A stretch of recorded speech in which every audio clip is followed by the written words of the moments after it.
প্রিয় শিক্ষার্থীবৃন্দ, সবাইকে শুভ সকাল। আমরা অপরিচিতা গল্পটি আলোচনা করছিলাম। তার আগে তোমাদেরকে একটি তথ্য দিতে চাই যে আমরা মানব কল্যাণ আবুল ফজলের প্রবন্ধটি পড়ছিলাম 10 নম্বর লেকচার। তোমাদের এই প্রবন্ধের বাকি অংশটা আমরা একটু দেরিতে আপলোড দিয়েছি। 11 নম্বর যে লেকচারটা, এটি মানব কল্যাণের দ্বিতীয় অংশ। তোমরা প্রবন্ধটি শেষ অংশ। আমি আশা করছি যে তোমরা আমাদের চ্যানেল থেকে আমাদের ক্লাসটা তোমরা অনুসরণ করবে এবং মানব কল্যাণের 10 এবং 11 নম্বর ক্লাস মিলে মানব কল্যাণ প্রবন্ধটির আলোচনা তোমরা সেটা দেখে নেবে এবং সেইভাবে তোমরা পড়াশোনা করবে। তো আজকে আমরা অপরিচিতা গল্পের তৃতীয় ক্লাস এটি। আজকে আমরা তৃতীয় ক্লাসে আলোচনা শুরু করব। আমরা গতদিন অনুপম বরযাত্রী সহ কল্যাণীদের বাড়িতে গিয়েছে। সেখানে বিবাহ সভায় অনুপমকে নিয়ে যাওয়া হলো, কিন্তু এর মাঝখানে একটি ঘটনা যে অনুপমের মামা তিনি কল্যাণীর বাবার সাথে বিয়ে সংক্রান্ত পণ এবং গহনার যে টাকা লেনদেন হচ্ছে যৌতুকে, সেটি তিনি আগে থেকে বুঝে নিতে চান। বিশেষ করে গহনাগুলো ওজনে ঠিক আছে কিনা, দামে ঠিক আছে কিনা, মানে ঠিক আছে কিনা, সেগুলো তিনি পরীক্ষা নিরীক্ষা করবার জন্য একজন স্বর্ণকার বা স্যাকরাকে তিনি সাথে করে নিয়ে গেলেন। আর এই সময় কল্যাণীর বাবা শম্ভুনাথ সেন তিনি অনুপমকে বিবাহ সভা থেকে ডেকে নিয়ে আসলেন জরুরি কথা আছে বলে। তো শম্ভুনাথ বাবু অনুপমকে যা বললেন সেখান থেকে আমরা 29 পৃষ্ঠা থেকে দেখি। শম্ভুনাথ বাবু আমাকে বলিলেন, তোমার মামা বলিতেছেন বিবাহের কাজ শুরু হইবার আগে তিনি কনের সমস্ত গহনা যাচাই করিয়া দেখিবেন। ইহাতে তুমি কি বলো? তো শম্ভুনাথ বাবু শ্বশুর মশাই অনুপমকে জিজ্ঞাসা করছেন যে তোমার মামা, তোমার অভিভাবক বলছেন যে বিয়ের আগেই, বিয়ের কাজ, মন্ত্রপাঠ, যে ধর্মীয় আনুষ্ঠানিকতা, এটা শুরু হওয়ার আগেই তিনি কনের গা থেকে, শরীর থেকে গহনাগুলো খুলে এনে এক্ষুনি সেগুলো পরীক্ষা নিরীক্ষা করে তিনি বুঝে নিতে চান। এই ব্যাপারে অনুপমের মতামত তিনি জানতে চেয়েছেন। আমি মাথা হেঁট করিয়া চুপ করিয়া রহিলাম। মামা বলিলেন, ও আবার কি বলিবে? আমি যা বলিব তাই হইবে। শম্ভুনাথ বাবু আমার দিকে চাহিয়া কহিলেন, সেই কথা তবে কি ঠিক? উনি যা বলিবেন তাই হইবে? এ সম্বন্ধে তোমার কিছুই বলিবার নাই?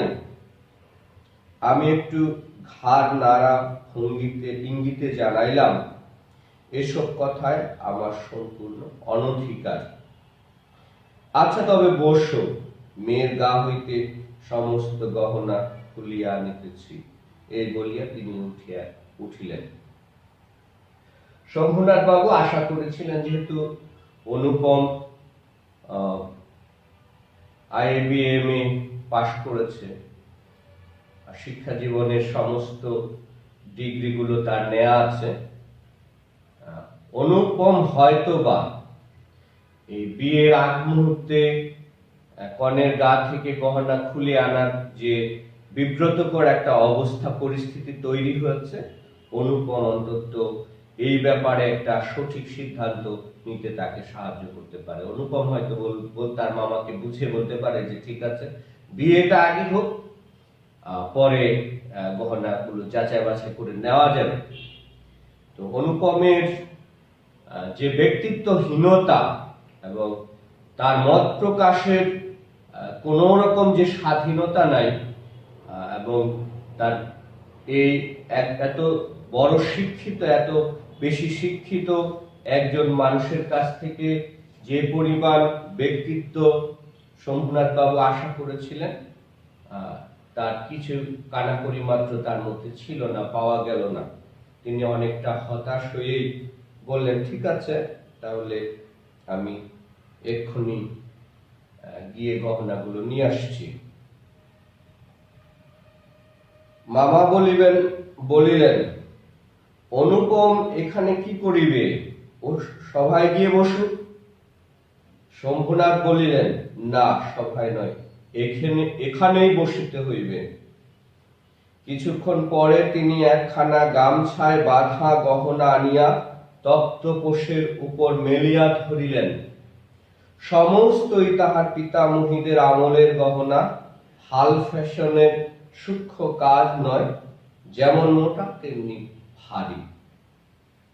কিছুক্ষণ পরে শম্ভুনাথ বাবু তার মেয়ের শরীর থেকে গহনা খুলে একটা গামছায় করে বেঁধে নিয়ে আসলেন।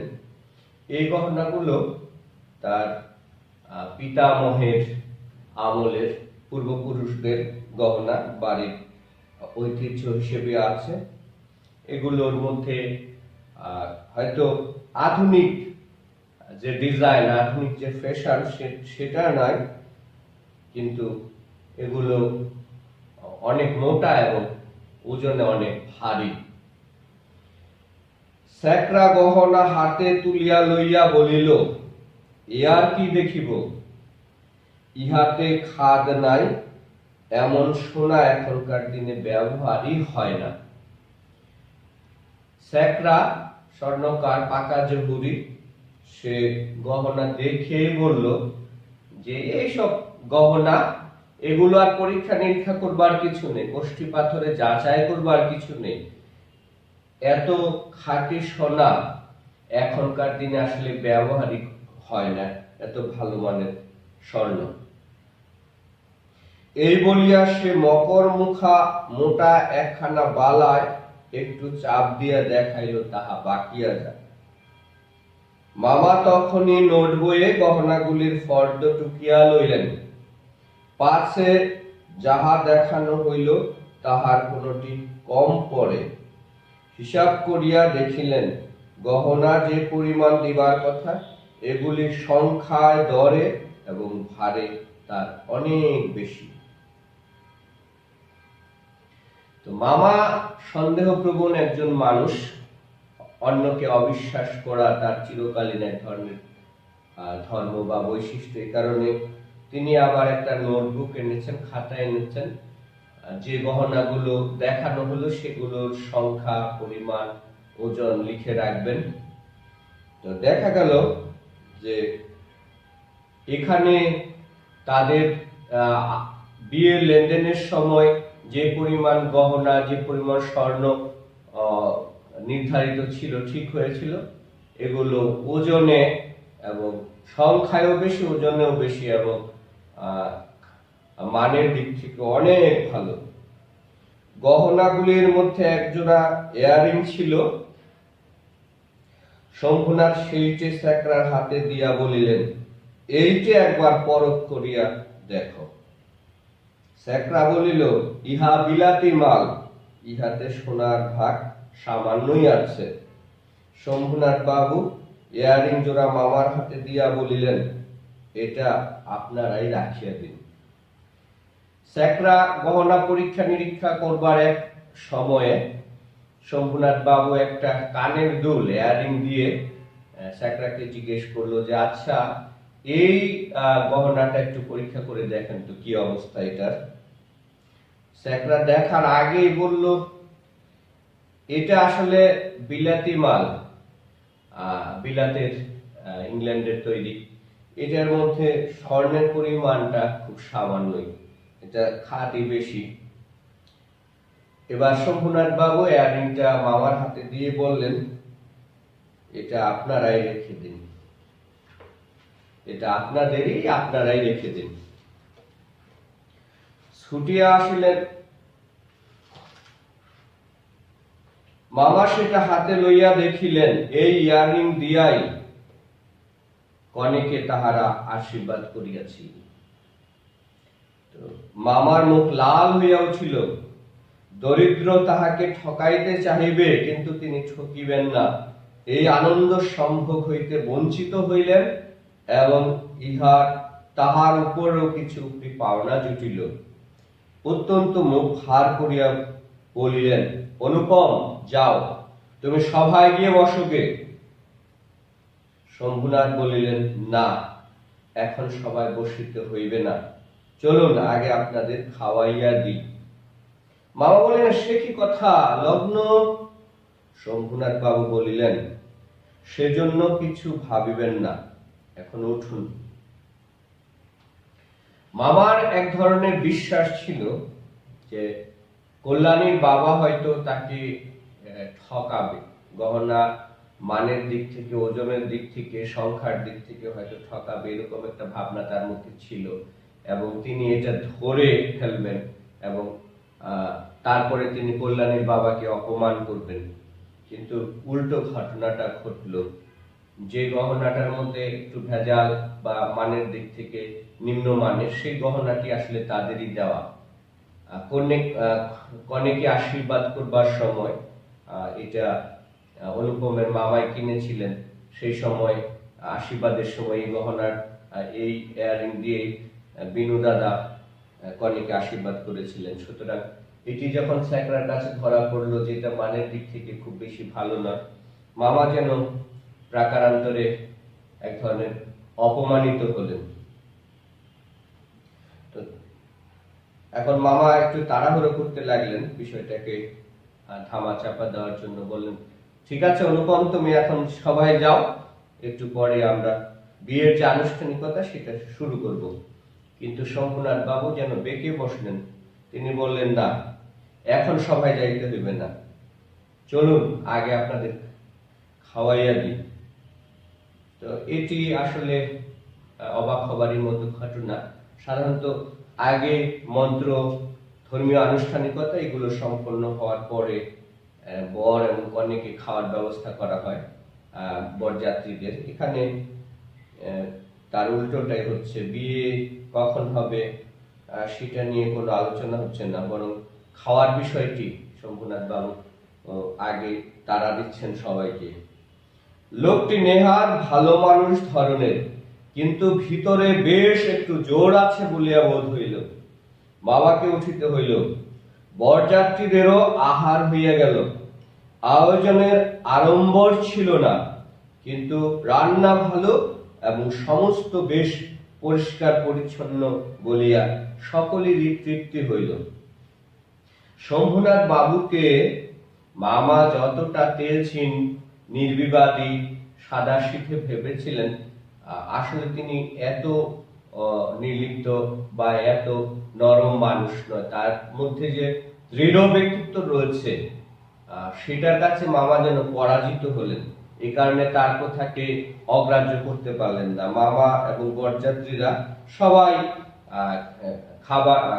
খাবার খেতে গেল এবং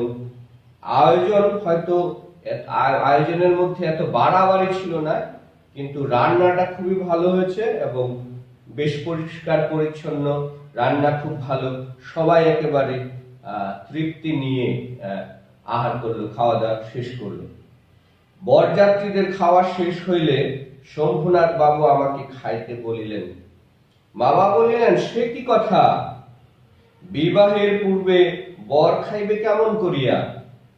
এ সম্বন্ধে মামার কোন মত প্রকাশকে তিনি সম্পূর্ণ উপেক্ষা করিয়া আমার দিকে চাহিয়া বলিলেন, তুমি কি বলো, বসিয়া যাইতে দোষ কিছু আছে? মূর্তিমতী মাতৃ আজ্ঞা স্বরূপে মামা উপস্থিত, তাহার বিরুদ্ধে চলা আমার পক্ষে অসম্ভব। আমি আহারে বসিতে পারিলাম না। তো শম্ভুনাথ বাবু পিড়াপিড়ি করতে লাগলেন যে অনুপমকেও আহারের জন্য, খাবারের জন্য বললেন, কিন্তু মামা এই ব্যাপারে ভীষণ ভাবে আমাকে কড়া নজরে রাখছিলেন। সুতরাং মামার মতের বিরুদ্ধে গিয়ে, তার অনুমতি ছাড়া আমি খেতে পারবো না, আহার করতে পারবো না, এটা সম্ভব না। তখন শম্ভুনাথ বাবু মামাকে বলিলেন, আপনাদিগকে অনেক কষ্ট দিয়াছি, আমরা ধনী নই, আপনাদের যোগ্য আয়োজন করিতে পারি নাই, ক্ষমা করিবেন, রাত হইয়া গেছে, আর আপনাদের কষ্ট বাড়াইতে ইচ্ছা করি না।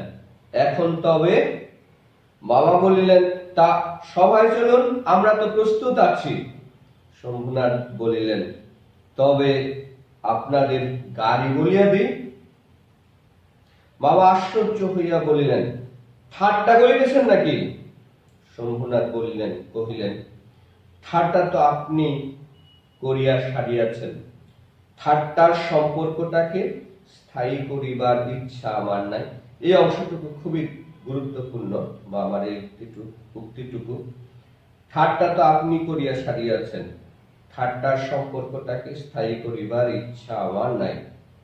মামা দুই চোখ এত বড় করিয়া মেলিয়া অবাক হইয়া রহিলেন।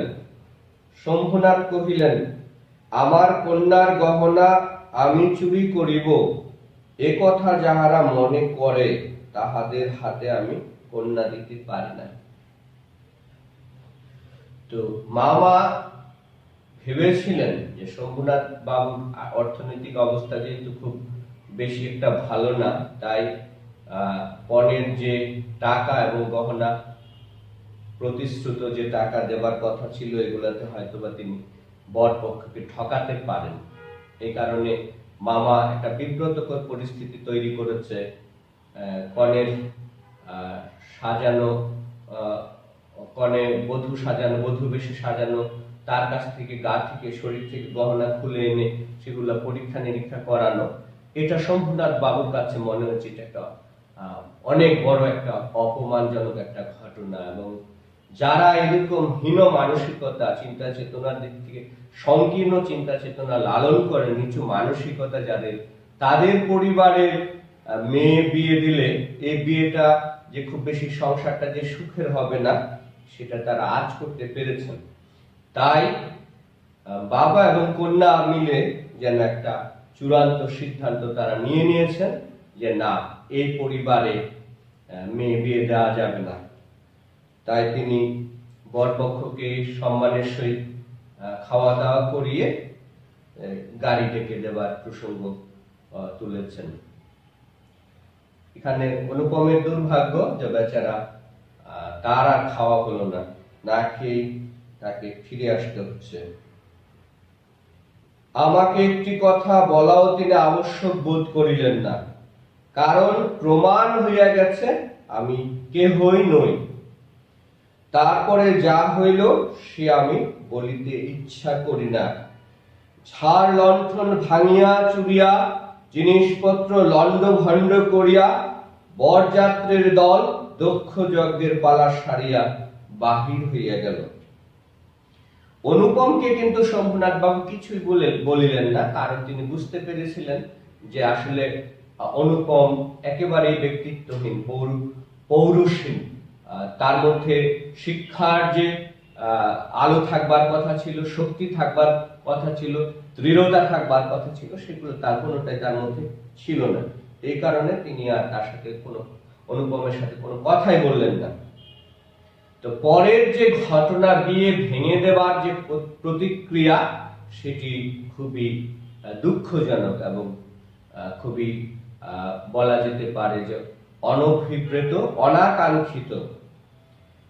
বরযাত্রীরা বাড়ি ঘর সাজানো হয়েছে, আলোকসজ্জা করা হয়েছিল, সেই ঝাড় লণ্ঠন এগুলো ভেঙে চুরমার করেছে, অন্যান্য জিনিসপত্র সবকিছু ভেঙে চুরমার করেছে। বিয়ে বাড়িতে একটা বড় রকমের বিশৃঙ্খলা তারা তৈরি করেছে, ভাঙচুর করেছে এবং অনাকাঙ্ক্ষিত একটা পরিবেশ তৈরি করেছে, যেটি কোনোভাবে সভ্য সমাজের জন্য, সভ্য মানুষের জন্য সেটি কখনো কাম্য হতে পারে না। এটি খুব স্বাভাবিক যে বিয়েটা ভেঙে যাওয়ার যে সিদ্ধান্ত, ভেঙে দেওয়ার যে সিদ্ধান্ত, এটি তারা পরিস্থিতি অনুযায়ী করেছিলেন, কিন্তু এটা প্রতিক্রিয়াটা একেবারেই অনাকাঙ্ক্ষিত ছিল। এটি কখনোই কাম্য ছিল না। বাড়ি ফিরিবার সময় ব্যান্ড, রসম চৌকি, কনসার্ট একসঙ্গে বাজিল না এবং অভ্রের ঝাড়গুলো আকাশের তারার উপর আপনাদের কর্তব্যের বরাত দিয়া কোথায় যে নির্বাণ লাভ করিল সন্ধান পাওয়া গেল না। তো বরযাত্রীরা বিয়ের পরে যখন নববধূকে নিয়ে ফিরে আসে, তারা সেই বাদ্য বাজনা, কনসার্ট, জাজ এন্ড ব্যান্ড এগুলো নিয়ে গিয়েছিলেন। খুব আনন্দ সহকারে তারা উৎসবের আমেজ নিয়ে ফিরে আসবেন। বিয়ের আনন্দ নিয়ে বরযাত্রীরা বাদ্য বাজনা বাজিয়ে আনন্দ উল্লাসের মধ্য দিয়ে। এটা কিন্তু হলো না, অনেকটা নিশ্চুপ, একেবারে সব যাত্রার মতো তারা যেন ফিরে আসলেন। বাড়ির সকলে তো রাগে আগুন, কন্যার পিতার এত গুমর, কলিজে চার পোয়া হইয়া আসিল। সকলে বলিল, দেখি মেয়ের বিয়ে দেন কেমন করিয়া। কিন্তু মেয়ের বিয়ে হইবে না এ ভয় যার মনে নাই, তার শাস্তির উপায় কি? বাড়িতে এসে যখন খবর পাওয়া গেল, বাড়িতে আত্মীয় স্বজন যারা ছিলেন, অভিভাবক আরো যারা ছিলেন, তারা যখন শুনলেন যে বিয়েটা ভেঙে দেওয়া হয়েছে এবং তাদেরকে খালি হাতে, শূন্য হাতে, অপমানিত হয়ে ফিরে আসতে হয়েছে মেয়ের বাড়ি থেকে, তখন তারা একেবারে রেগে আগুন হয়ে গেলেন। বলেন, মেয়ের বাবা যত ভালো মানুষ মনে হয়েছিল, লোকটা আসলে তত ভালো মানুষ নন, তার মধ্যে জটিলতা কুটিলতা আছে, নইলে এমন ঘটনা কিভাবে তারা করতে পারে। এরকম অনুপমের মতো একটা সুপাত্রের কপালে এরকম দুর্ভাগ্য লেপন করিয়া তারা কিভাবে দিতে পারে। কিন্তু সমস্যা একটা জায়গায় গিয়ে দাঁড়ালো যে মেয়ে মধ্যে লগ্ন ভ্রষ্টা হওয়ার কোনো ভীতি নেই, যে বাবার মধ্যে মেয়ের বিয়ে না হলেও কোনো ক্ষতি নেই, ভয় নেই, এরকম নির্ভীক, নিঃসংকোচিত, নিশ্চিন্ত যে বাবা, এই বাবা এবং মেয়েকে কিভাবে শাস্তি দেওয়া যায়। মস্ত বাংলাদেশের মধ্যে আমি একমাত্র পুরুষ যাহাকে কন্যার বাপ বিবাহের আসর হইতে নিজে ফিরাইয়া দিয়াছে। এত বড় সৎপাত্রের কপালে এত বড় কলঙ্কের দাগ, কোন নষ্ট গ্রহ এত আলো জ্বালাইয়া বাজনা বাজাইয়া সমারোহ করিয়া আঁকিয়া দিল। অনুপমের যে আক্ষেপ, যে দুঃখ, যে বেদনা, যে সমস্ত বাংলাদেশের মধ্যে অনুপম একমাত্র পুরুষ যাকে কিনা কন্যার বাবা বিয়ের আসর থেকে শূন্য হাতে ফিরিয়ে দিয়েছে। হ্যাঁ, বাংলাদেশে আরো অনেক মেয়ের বিয়ে ভেঙেছে, কিন্তু সেটা ছেলে পক্ষ, পাত্র পক্ষ বিয়ে ভেঙে দিয়ে, বর পক্ষ বিয়ে ভেঙে দিয়ে চলে এসেছে। যৌতুক নিয়ে, লেনদেন নিয়ে, খাওয়া দাওয়া নিয়ে সামান্য কিছু অসন্তুষ্টি বিঘ্ন ঘটলে, এমনটি আগে বহুবার ঘটেছে, কিন্তু এবার প্রথম যে ঘটনা ঘটলো যেখানে কনে পক্ষ, মেয়ের বাবা বিয়ে ভেঙে দিলেন, এটি একটা অনেক লজ্জার এবং এক ধরনের কলঙ্কের বিষয় হয়ে থাকলো অনুপমের জীবনে। বরযাত্রীরা এই বলিয়া কপাল চাপড়াইতে লাগিল যে বিবাহ হইল না, অথচ আমাদের ফাঁকি দিয়া খাওয়াইয়া দিল। পাক যন্ত্রটাকে সমস্ত অন্য শুদ্ধ সেখানে টান মারিয়া ফেলিয়া দিয়া আসিতে পারিলে তবেই আফসোস মিটিত। যারা আত্মীয় স্বজন, যারা বরযাত্রী হিসেবে গিয়েছিলেন, তাদের যে ক্ষোভ, তাদের রোষ আরো বেশি। তারা বলবার চেষ্টা করেছে যে মেয়ের বাবা এত চালাক, এত জটিল কৌশলে তাদেরকে পেট পুরে খাইয়ে দিয়েছে, যদি সম্ভব হতো তাহলে পাকযন্ত্রটা, পাকস্থলীটা সেখানে মেয়ের বাড়িতেই খুলে খাবার শুদ্ধ সেটিকে ওখানে টান মেরে খুলে রেখে আসতে পারলে, ফেলে আসতে পারলে যেন ভালো হতো। বিবাহের চুক্তি ভঙ্গ ও মানহানির দাবিতে নালিশ করিব বলিয়া মামা অত্যন্ত গোল করিয়া বেড়াইতে লাগিলেন। হিতৈষীরা বুঝাইয়া দিল, তাহা হইলে তামাশার যেটুকু বাকি আছে তাহা পুরা হইবে। মামা কিন্তু আরেকটা কথা বলে বেড়াতে লাগলেন, গোলমাল শুরু করে দিলেন এই বলে যে বিয়ের চুক্তি ভঙ্গ করেছে মেয়ের বাবা, তার সাথে তাদেরকে যে অপমান করেছে এই কারণে তিনি আদালতে মানহানির মামলা ঠুকে দিবেন। কিন্তু শুভাকাঙ্ক্ষী যারা, তারা তাকে বোঝানোর চেষ্টা করলেন যে এতে করে সম্মান যেটুকুই খোয়া গেছে, এখনো যেটুকু অবশিষ্ট আছে, এটা করতে গেলে সেটুকু খোয়া যাবে, সেই সম্মানটুকু বিনষ্ট হয়ে যাবে। বলা বাহুল্য, আমিও খুব রাগিয়াছিলাম। কোন গতিকে শম্ভুনাথ বিষম জব্দ হইয়া আমাদের পায়ে ধরিয়া আসিয়া পড়েন, গোফের রেখায় তা দিতে দিতে এইটাই কেবল কামনা করিতে লাগিলাম। অনুপম বলছে, আমারও খুব রাগ হয়েছিল, আমিও প্রচন্ড রেগে গিয়েছিলাম।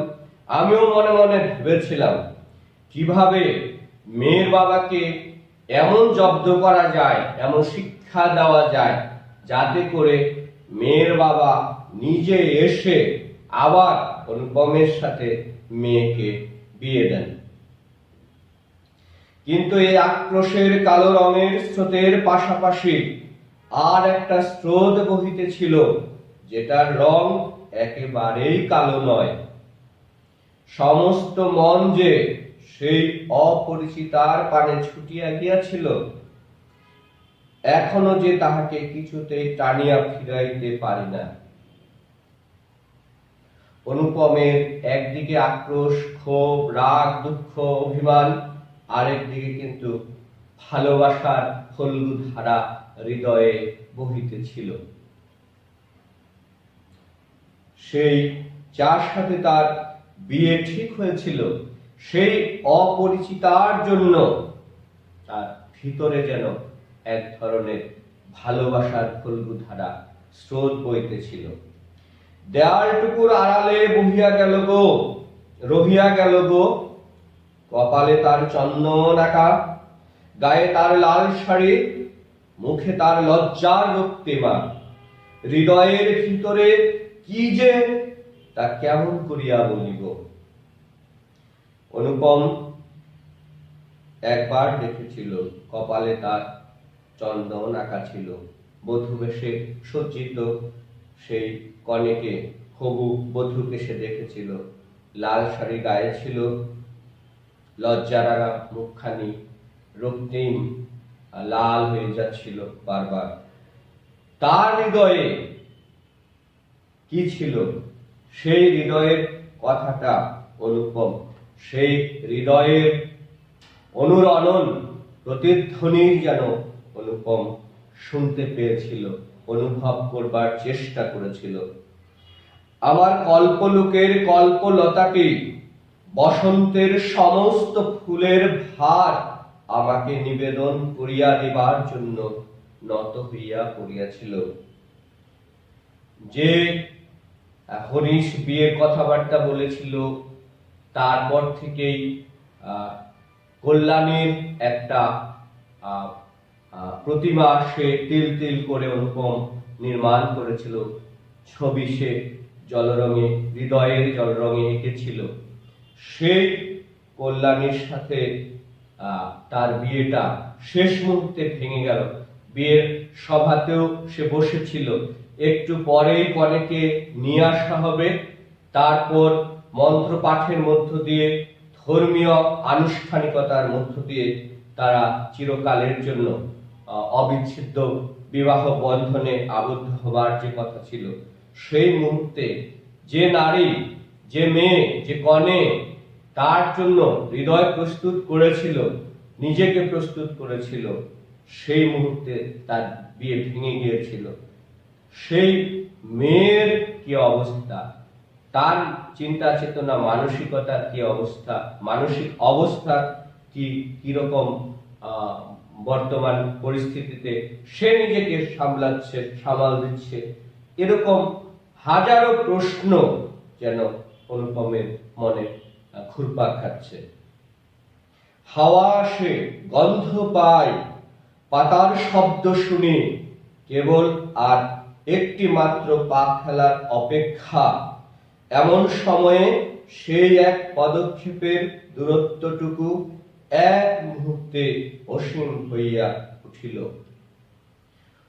হাওয়া আসে, সেই বসন্ত বাতাস, কনের সেই বধূবেশে সজ্জিতা যে নববধূ, সেই তার যে গন্ধ এবং পাতার শব্দ, সবকিছু যেন একটা বসন্তের দোলা দেওয়ার, হৃদয় উল্লসিত হবার, হৃদয় নেচে উঠবার মতো ঘটনাগুলো ছিল।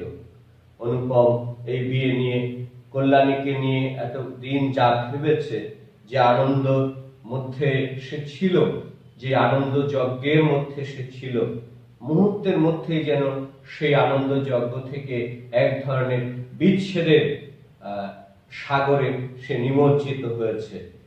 একটু পরেই মেয়েকে আনা হবে, একটু পরেই তাদের বিয়ে হবে, তারপর তারা ফিরে আসবে। এরকম সময় মামার অতিমাত্রায় অর্থলোভী মানসিকতা, নিচু মানসিকতা, হীন মানসিকতার জন্য বিয়েটা কল্যাণীর বাবা ভেঙে দিয়েছেন, কল্যাণীর মতামতের সাপেক্ষে। আমরা আজকে আলোচনাটা এই পর্যন্তই। আমরা আশা করছি যে তোমরা বাসায় গল্পটা বেশি বেশি করে পড়বে এবং আমার আলোচনার সাথে তোমাদের পঠিত যে জ্ঞান সেটি তোমরা সংযুক্ত করে নিবে, একত্রিত করে তোমরা আরো বেশি গল্পটি সম্পর্কে আরো বেশি জানবে, পড়বে। তো তোমাদেরকে আবার অনেক অনেক শুভেচ্ছা জানিয়ে আজকের এই অংশটুকু আমরা শেষ করছি। ধন্যবাদ।